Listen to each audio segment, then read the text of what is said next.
Sometimes in life we just get derailed, right? We've totally got plans and we think that we know exactly what we're going to do, and then we just get derailed. For example, I'm trying to be over here shooting some videos today, and I get a call from my daughter, and she's like, I locked my keys in my car. Can you please come and bring my keys to me? So I get it. Sometimes we get totally derailed. So here's what I want to know. Have you ever been trying to do better with your money, and then all of a sudden you get something in the mail like this? And now suddenly you're like, wait a minute, I totally hadn't planned for that at all. So these are what I refer to as periodic expenses, and they are not the same thing as emergencies. They are things that only come up like every so often, but they actually are a little bit predictable. So what feels unpredictable, we can actually make it predictable. If you enjoy videos like these, be sure to subscribe and hit that bell to be notified so that you can find out every time I post a new video. I know that one way this can really show up as a problem for people is whenever you have an expense that you weren't really planning for, but you had planned out other spending. Maybe what has happened is you've, covered all the bills, you've got this much to spend on just like the fun things in life. And then you also got these other goals. Maybe you're trying to beef up your savings or pay down some debt.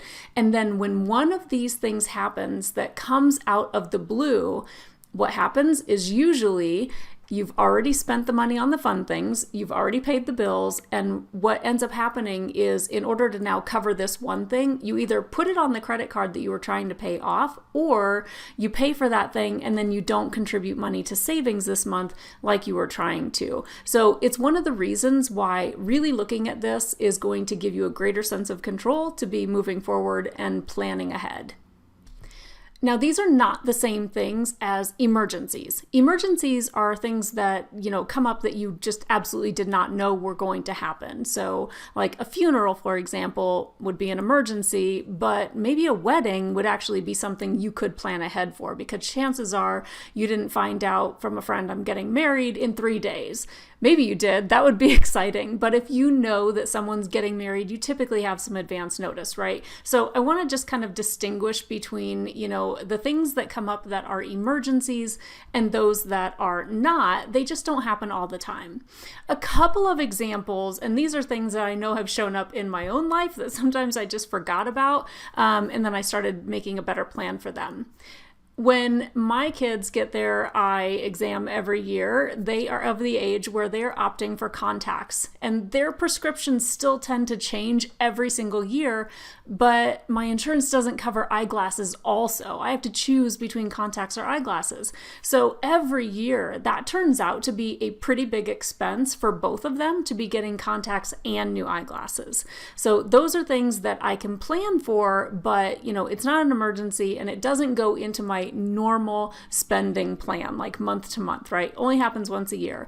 It's very similar to, Christmas and other holidays like that. Like, that they're coming, but sometimes you just don't think about them and plan for them. And so that's what we're going to do today. I'm going to give you a really simple 5-minute exercise that I want you to walk through with me so that you can start to, do a little bit better at planning ahead for these kind of things so that you don't feel derailed. Okay. The first thing that I want you to do is I want you to reflect on it. When these kind of things have come up before, how have you dealt with them? A couple of examples that might apply are, do you have professional licenses or memberships that come up maybe once a year? Do you pay any of your insurance maybe every 6 months or once a year?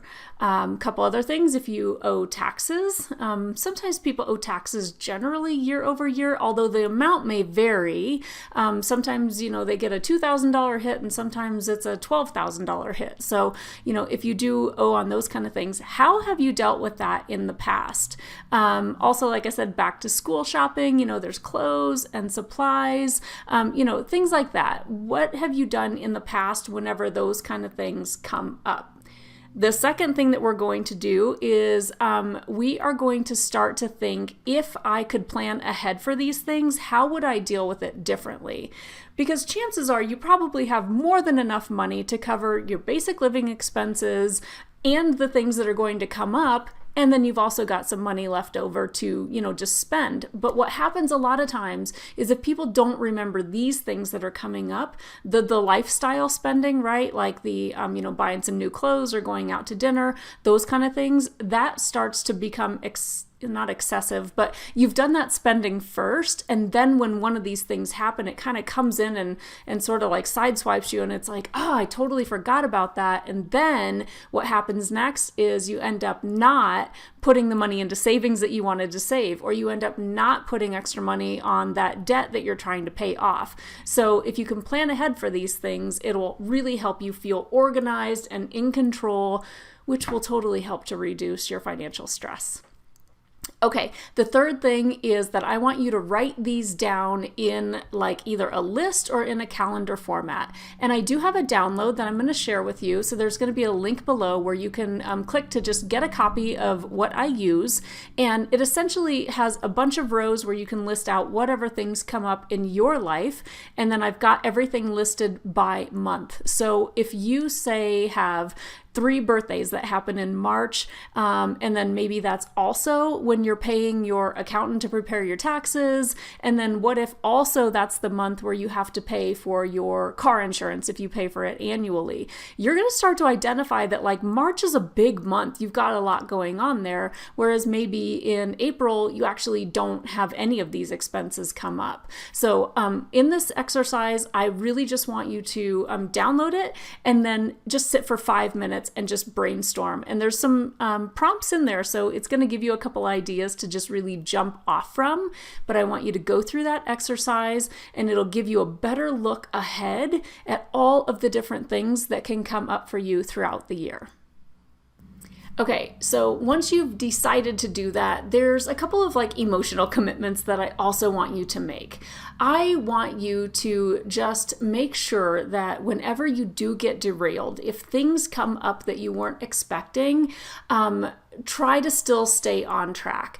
I know that sometimes when you are a really like high performing individual, but yet you're still sort of struggling with your finances, that can get super frustrating and can make you just stop trying. But you're learning something new or you're trying something new. So give yourself some grace and just make sure to keep pushing forward. Even if one particular month doesn't go as planned, you want to still stay the course because this is going to be through the long haul. And anytime something does come up that you weren't planning on, I want you to now write it down in that same list that I'm going to give you in that calendar download. So again, if something comes up and you're like, I forgot about that one completely, write it down so that you'll remember it for next year when we're looking ahead and planning. Okay, are you feeling inspired to take a little action? I really hope that you will download the calendar spreadsheet that I have for you. And if you like it, please feel free to share this video with anybody else that you think might benefit from this exercise as well. So again, go to the comments below, you'll find the download, and then just set a timer. I just want you to focus on just 5 minutes only to do this one exercise, and you'll feel much more confident moving forward and planning ahead. All right, until next time, have a great week. Bye.